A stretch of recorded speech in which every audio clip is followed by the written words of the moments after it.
ಮತ್ತೊಮ್ಮೆ ನವೆಂಬರ್ ಕ್ರಾಂತಿಯನ್ನು ತಳ್ಳಿ ಹಾಕಿದ್ದಾರೆ ಸಿಎಂ ಸಿದ್ದರಾಮಯ್ಯ. ಇದೇ ವೇಳೆ ಡಿಕೆ ಸುರೇಶ್ ಹೇಳಿಕೆ ಬಗ್ಗೆ ಪ್ರತಿಕ್ರಿಯಿಸುವುದಕ್ಕೂ ಕೂಡ ನಿರಾಕರಿಸಿದ್ದಾರೆ.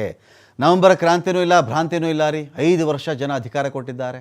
5 ವರ್ಷ ಅನ್ನೋ ಮಾತು ಇದೇ ಸಿದ್ದರಾಮಯ್ಯ ಅವರ ಕಡೆಯಿಂದ ಬರ್ತಾ ಇದೆ. ಇದಕ್ಕಿಂತ ಮುಂಚೆ ಬಿಹಾರದ ಚುನಾವಣಾ ಫಲಿತಾಂಶ ಬರಲಿಕ್ಕಿಂತ ಮುಂಚೆ ಇದೇ ಸಿದ್ದರಾಮಯ್ಯನವ್ರು ಏನು ಮಾತಾಡಿದ್ರು ಅಂತ ಹೇಳಿದ್ರೆ, ಹೈಕಮಾಂಡ್ ಒಪ್ಪಿದ್ರೆ ನಾನು ಸಿ ಎಮ್ ಆಗಿರ್ತೀನಿ, ಒಪ್ಕೊಳ್ಳದೇ ಇಲ್ಲಪ್ಪ ಅಂತ. ಇದೇ ಸಿದ್ದರಾಮಯ್ಯನವ್ರು ಇವತ್ತಿಗೆ ಏನು ಹೇಳ್ತಾ ಇದ್ದಾರೆ ನೋಡ್ರಿ, ಜನ 5 ವರ್ಷ ಅಧಿಕಾರ ಕೊಟ್ಟಿದ್ದಾರೆ.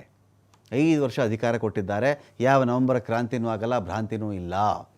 5 ವರ್ಷ ಕೊಟ್ಟಿರ್ತಕ್ಕಂಥ ಅಧಿಕಾರ ಮಾಡ್ತೀವಿ, ಮತ್ತೆ ಚುನಾವಣೆ ಗೆದ್ದು ಅಧಿಕಾರಕ್ಕೆ ನಾವು ಬರ್ತೀವಿ. ಸಂಪುಟ ಪುನಾರಚನೆಗೆ 2.5 ವರ್ಷ ಆಗಲಿ ಅಂತ ನಾನು ಹೇಳಿದ್ದೆ. ಅದರ ಮೇಲೆ ಚರ್ಚೆಗಳು ಹುಟ್ಟುಕೊಂಡಿವೆ. ಆದರೆ ಸದ್ಯಕ್ಕೆ ಸಂಪುಟ ಪುನಾರಚನೆ ಇಲ್ಲ.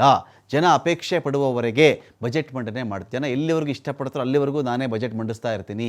ನನ್ನ ನೇತೃತ್ವದಲ್ಲಿಯೇ ಚುನಾವಣೆಗೆ ಹೋಗುವ ಬಗ್ಗೆ, ಚುನಾವಣೆ ಬಂದಾಗ ನೋಡೋಣ, ನನ್ನ ಲೀಡರ್ಶಿಪ್ ಇರಬೇಕಾ ಬೇರೆಯವ್ರದ್ದು ಅಂಥೇಳಿ, ಎಲೆಕ್ಷನ್ ಬಂದಾಗ ನೋಡೋಣ ಅಂಥೇಳಿ ಚಾಮರಾಜನಗರದಲ್ಲಿ ಸಿಎಂ ಸಿದ್ದರಾಮಯ್ಯ ಹೇಳಿಕೆ ಕೊಟ್ಟಿದ್ದಾರೆ.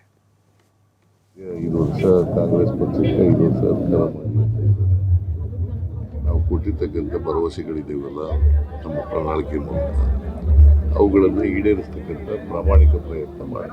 ಕ್ರಾಂತಿನೂ ಇಲ್ಲ, ಭ್ರಾಂತಿನೂ ಇಲ್ಲ. 5 ವರ್ಷ ನಮಗೆ ಅಧಿಕಾರ ಕೊಟ್ಟಿದ್ದಾರೆ.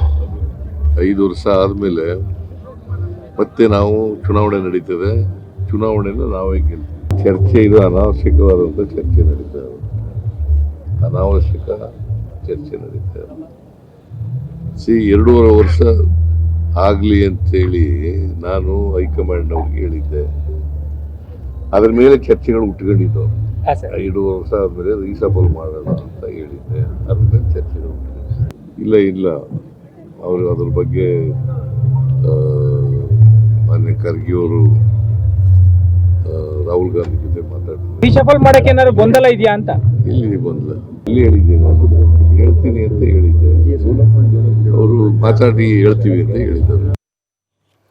ಕಾಂಗ್ರೆಸ್ನಲ್ಲಿ ನವೆಂಬರ್ ಕ್ರಾಂತಿಯ ಸಂಚಲನ ತೀವ್ರವಾಗ್ತಾ ಇದೆ. ಕಾಂಗ್ರೆಸ್ ಬೆಳವಣಿಗೆಯ ಬಗ್ಗೆ ವಿಪಕ್ಷ ಬಿಜೆಪಿ ವ್ಯಂಗ್ಯವಾಡ್ತಾ ಇದೆ. ನಾವು ನವೆಂಬರ್ ಕ್ರಾಂತಿ ಅಂತ ಹೇಳಿದ್ವು, ಅದು ಈಗ ಸತ್ಯ ಆಗಲಿದೆ. ನಾವು ಹೇಳಿದ್ದನ್ನು ಡಿಕೆ ಸುರೇಶ್ ಕನ್ಫರ್ಮ್ ಮಾಡಿದ್ದಾರೆ. 2.5 ವರ್ಷ ಅಧಿಕಾರ ಹಂಚಿಕೆ ಮಾಡ್ತಾರೆ ಅಂತ ಹೇಳಿದ್ದಾರೆ. ಇದನ್ನು ಅಣ್ತಮ್ಮಾಸ್ ಸಿನಿಮಾ ಡೈಲಾಗ್, ಅದು ಅಣ್ತಮ್ಮಾಸ್ ಸ್ಪಷ್ಟವಾಗಿ ಹೇಳಿದ್ದಾರೆ ಅಂತ ಹೇಳಿ ಆರ್ ಅಶೋಕ್ ಹೇಳಿದ್ದಾರೆ. ವರ್ಷ ನಾವು ಹೇಳಿದ್ರಿ ನವಂಬರಲ್ಲಿ ಕ್ರಾಂತಿ ಅಂತ. ಈ ಕ್ರಾಂತಿ ಇಲ್ಲ ಅಂದಿದ್ರೆ ಇವೆಲ್ಲ ಯಾಕೆ ನಡೀತಾ ಇತ್ತಪ್ಪ? ಕೆಲಸ ಒಬ್ಬರದು, ಲಾಭ ಒಬ್ಬರದು. ಖುಷಿ ಪಡ್ರಿ, ನಾನು ಕಾಂಗ್ರೆಸ್ ಅಧ್ಯಕ್ಷನಿಗೆ ರಾಜೀನಾಮೆ ಕೊಡ್ತೀನಿ, ಆ 2.5 ಸೂತ್ರನ ಬೇಗ ಪಾಲನೆ ಮಾಡಿಬಿಡಿ. ಕಳೆದ 1 ವರ್ಷದಲ್ಲಿ ಬರೀ ಈ 2.5 ವರ್ಷ ಅಂತಲೇ ಓಡ್ತಾ ಇದೆ, ಸರ್ಕಾರ ಏನು ಕೆಲಸ ಮಾಡ್ತಾ ಇಲ್ಲ, ಸತ್ತೋಗಿದೆ ಸರ್ಕಾರ ಅಂತ ಮುನಿಯಪ್ಪನವ್ರು ಹೇಳಿದ್ದಾರೆ. ಪತ್ರಿಕೆಯಲ್ಲೂ ಬಂದಿದೆ ಅಲ್ಲ. ಈಗ ಹೆಂಗೂ ರಾಜೀನಾಮೆ ಕೊಡ್ತೀನಿ ಅಂತ.